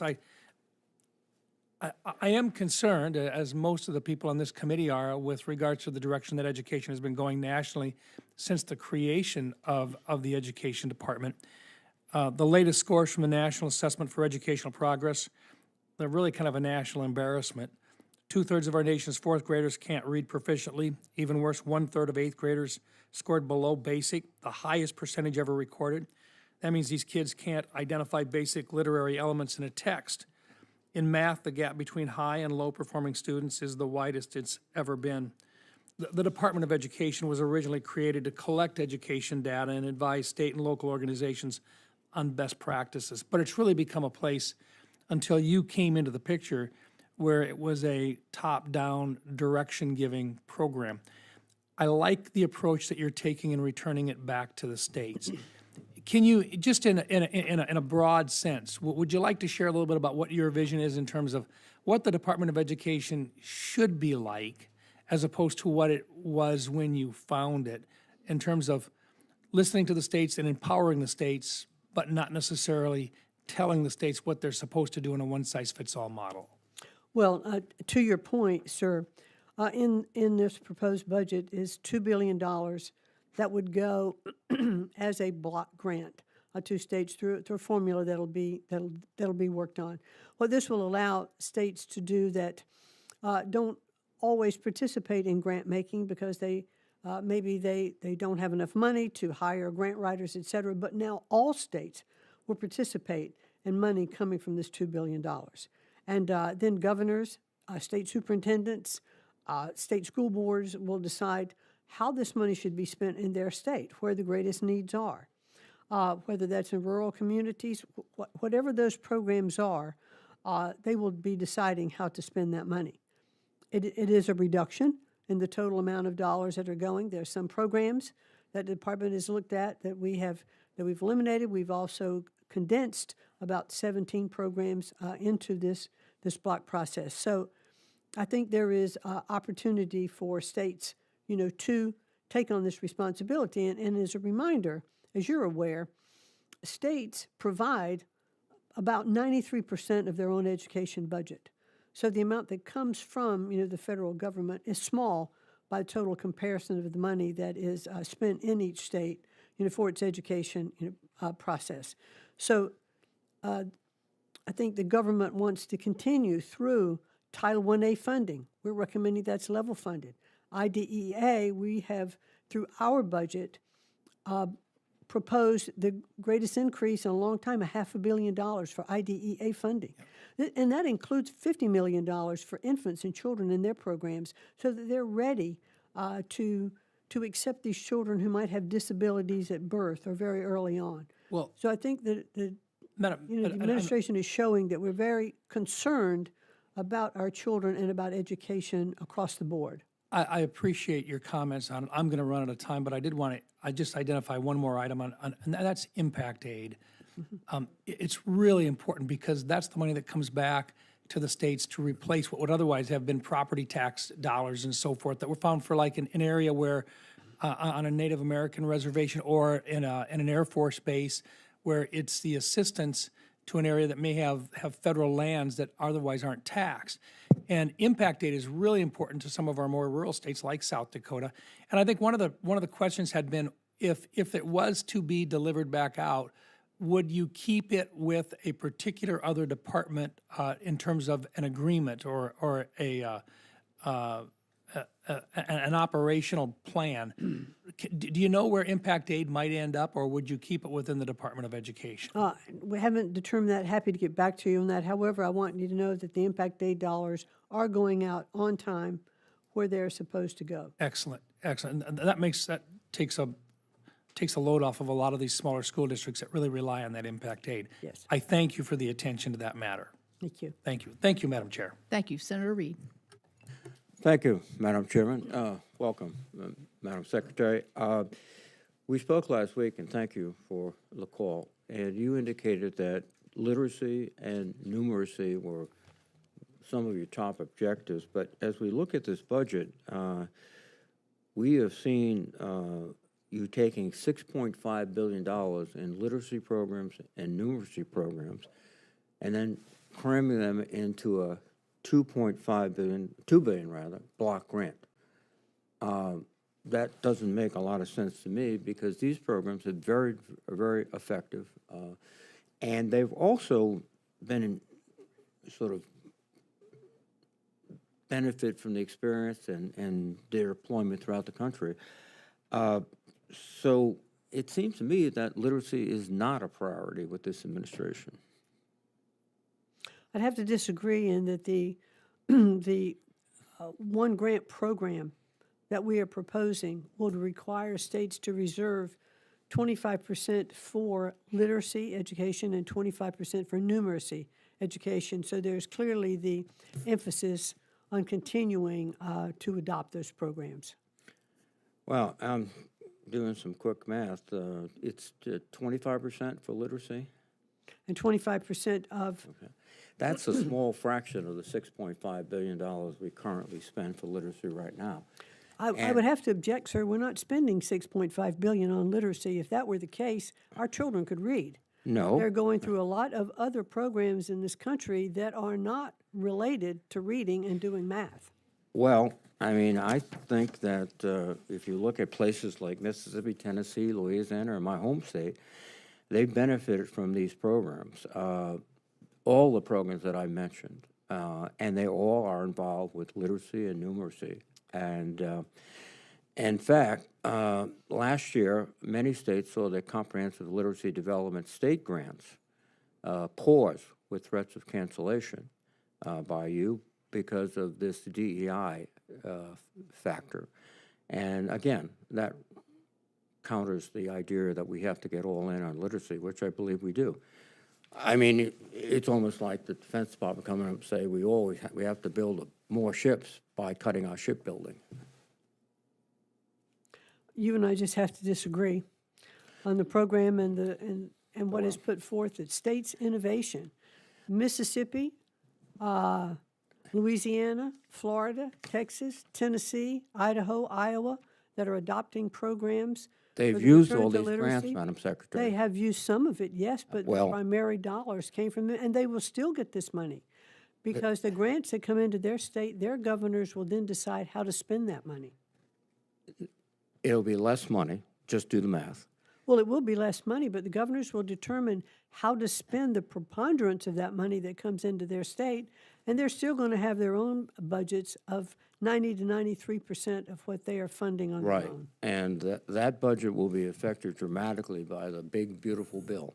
In my home state of Rhode Island, we are scheduled to lose $200 million of Medicaid funding over the year 2027, but we do a budget that goes from July 1st to June 30th. And last year, I believe about $30 million was given to the school systems to take care of Medicaid-eligible children. That's one of the areas that's going to possibly be cut or diminished. And so we are facing with this budget really difficult challenges. And when you cut this much money from literacy, you undermine the efforts and the achievements that are accomplished so far. And I don't think it's a matter of disagreeing. I think it's a matter of very poor policy. Also, as I mentioned or alluded to, you went through for the process of either holding grants or canceling grants based on DEI, also I think in Hispanic serving institutions, and none of that has been clarified by a court as to what is an appropriate rationale to stop funding. Since we authorized the funding, we appropriated the funding, and I used to think that that meant you had to spend the funding. So which one are you referring to specifically? Well, I'm referring to a host of different grants that you stopped, that you took months to decide to put into the field to release to the states. And that was a conscious effort. It was all about DEI. And some of the recipients finally sort of rearranged the wording in their application so that you gave it. But that was an arbitrary decision. That was at a time last year when we were reviewing, this was very early on administration. We reviewed all of the outstanding grants to make sure that they weren't just being rubber stamped as they had been before. There was DEI language that was with this administration that is against the statutes that we've put in place. And so, however, no, it's not a statute. But when you talk about HIS, no. That was actually, those programs have been ruled unconstitutional by the Department of Justice, and so we won't be funding those. Can you send us the statutory language that requires these grants to satisfy a DEI test? Be happy to work with you to get information to you. Can you just give us the language? Obviously, you looked at it. Thank you. Thank you. I'm going to go to Senator Baldwin for a final question, then I'll have a final question. Thank you. So I've been listening with interest about the exchange on literacy and others. And my early round questions were really about the role of the Department of Education and my strong concerns about an effort to eliminate the Department of Education. I think there's common misconceptions about why we have a Department of Education. In K through 12 education, it provides a relatively small but very important part of funding for our local schools because it enforces rights for students, including students with disabilities. But it doesn't and cannot tell schools what to teach or what curriculum to use. And the Department of Education is not responsible for every problem in our education system or every drop in test scores. It similarly cannot fix every problem, but it can help. I understand when I was taking my vote on the floor that you were asked a question about the science of reading. You're familiar with the science of reading. Yes. And I assume that you're familiar with how that body of research was developed.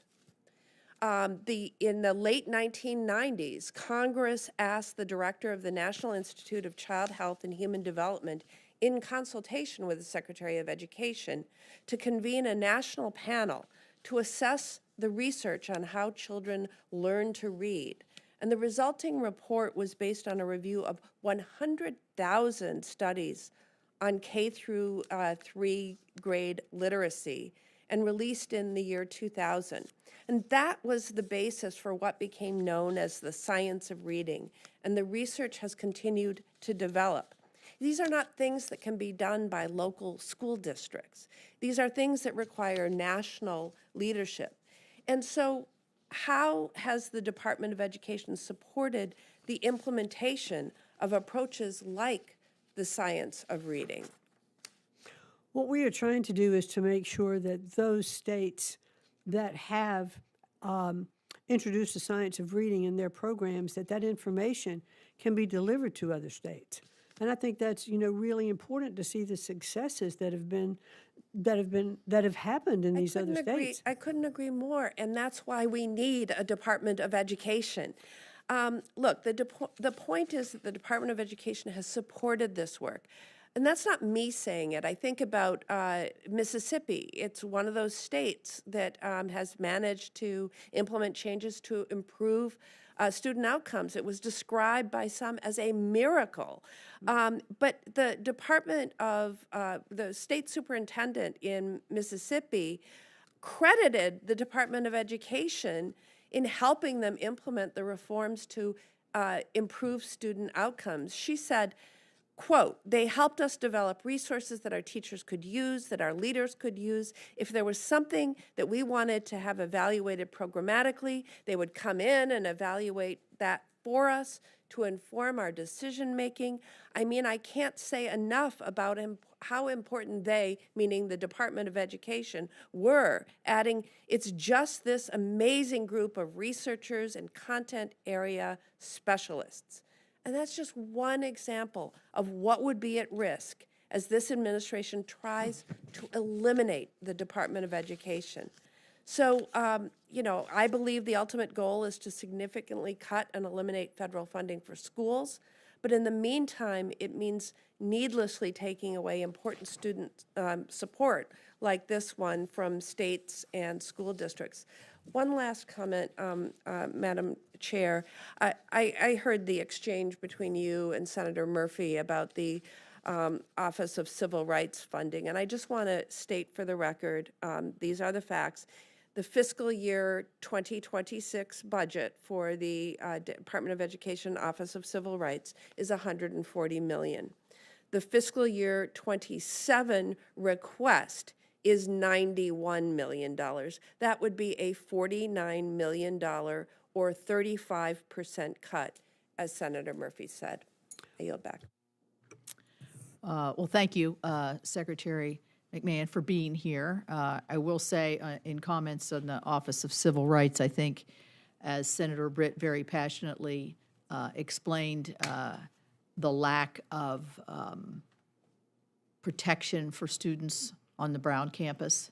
I'll be interested to read what your department comes up with. It's really shocking when she went through step by step all the missteps and the philosophy that came with not protecting those students. Your assumption always, I mean, when I went to school, when you went to school, the school were your parents. I mean, that's what they called it. What was it, imparent parentis or something like that. So that was the feeling. Well, that obviously was not the case, and I hope it's not. I hope that is not the norm for our college campuses as we send our sons and daughters. So really quickly. And that is why we have the Clery Act. Yes. And that is why we're actively investigating that. Thank you. Thank you for that. May I just take 1 minute to respond just for Senator Baldwin? Yes. Senator Baldwin, just relative to civil rights, and I did want to be reflective on that in our budget, and that is the floor that we are recommending for the hiring of the new attorneys. That's a floor number. Hopefully, we'll have the ability to increase that number. Thank you.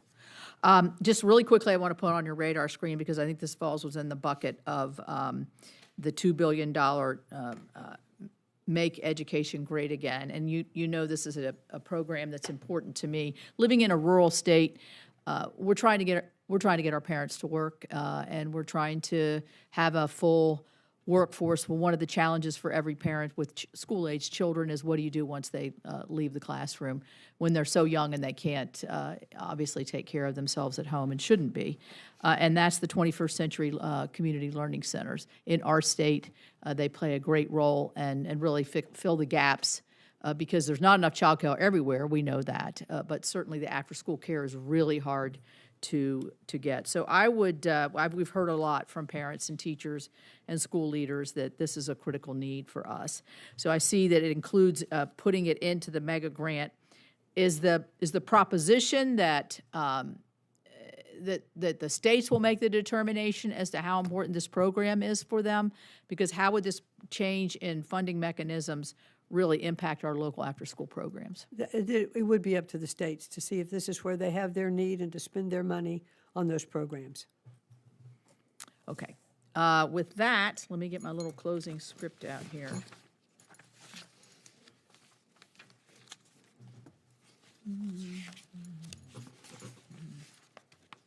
Oh, that's not it. Hold on.